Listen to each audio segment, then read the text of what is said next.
बिहार विधानसभा चुनाव की नामांकन प्रक्रिया के बीच आज पटना जिले के दानापुर सीट से बीजेपी प्रत्याशी और पूर्व सांसद रामकृपाल यादव ने अपना नामांकन दाखिल किया।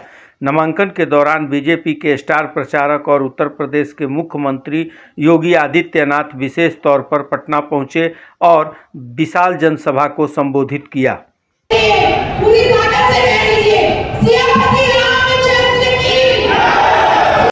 योगी आदित्यनाथ ने अपने संबोधन की शुरुआत भारत माता की जय, हर हर महादेव और जय श्री राम के नारों के साथ की और कहा कि बिहार में फिर से डबल इंजन की सरकार बननी चाहिए ताकि विकास की रफ्तार थमे नहीं।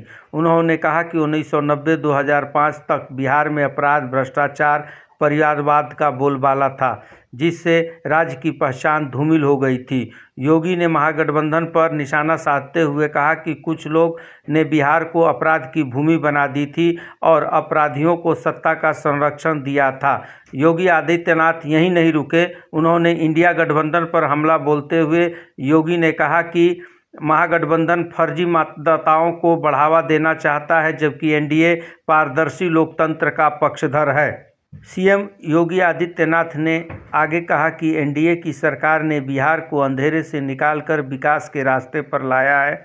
उन्होंने चारा घोटाले का जिक्र करते हुए कहा कि जनता सब कुछ याद रखती है। अपनी आवाज को पूरे बिहार तक पहुंचाइए। भारत माता की, भारत माता की, भारत माता की, वंदे वंदे वंदे। सियावर रामचंद्र भगवान की, माता जानकी की, माता जानकी की, नमः पार्वती पते हर हर।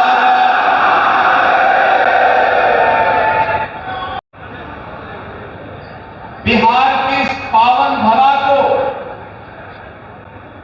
जिस पावन भूमि को मां जानकी की पावन भूमि के रूप में, भगवान बुद्ध की ज्ञान भूमि के रूप में, भगवान महावीर की जन्मभूमि के रूप में,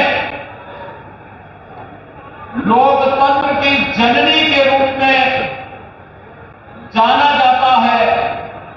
इस पावन धरा को कोटि कोटि नमन करते हुए आप सभी का मैं हृदय से अभिनंदन करता हूं। देश में बड़े बड़े दुर्दांत अपराधी पहले अपने आप को छाती ठोक करके अपहरण उद्योग में लिप्त थे। आरजेडी के ही पार्टनर वहां पर भी इस अराजकता को फैलाते थे। आज उनकी क्या दुर्गति हो रही है और हम लोगों ने इनकी प्रॉपर्टी को भी जब्त करके गरीबों के लिए आवास बनाने प्रारंभ कर दिया। हर गरीब को आवास। होना न कांग्रेस के एजेंडे में था, न आरजेडी के एजेंडे में। इनके एजेंडे में तो परिवार कल्याण था, स्वयं का परिवार का कल्याण था। इनके एजेंडे में कांग्रेस का भी परिवार का कल्याण था और आरजेडी के भी एजेंडे में वही परिवार का कल्याण था। एनडीए ने पूरे भारत को और बिहार के अंदर पूरे बिहार को ही अपना परिवार मान करके बिना भेदभाव की योजनाओं का लाभ दिया। और इसीलिए जब प्रधानमंत्री मोदी जी दिल्ली से बड़े बड़े इंफ्रास्ट्रक्चर दे रहे हैं, आज बिहार की पहचान बन रही है। बिहार में नए विश्वविद्यालय बन रहे हैं, बिहार में मेट्रो जैसी आधुनिक पब्लिक ट्रांसपोर्ट की सुविधा प्राप्त हो रही है। फर्जी पोलिंग करने का अधिकार दिया जाना चाहिए।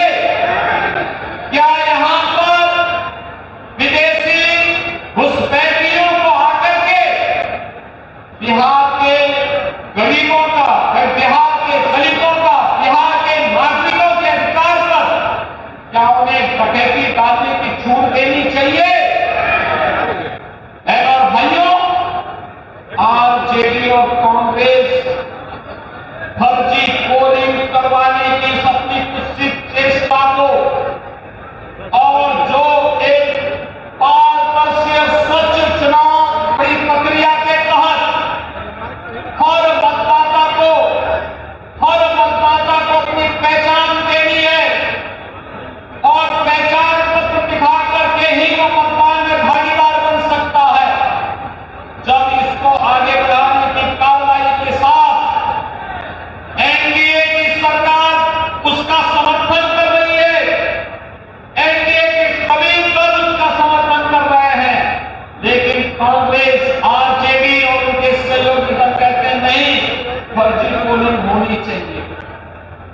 जो बिहार के लोगों के हकों पर डकैती करने जैसा है, डकैती डालने जैसा है।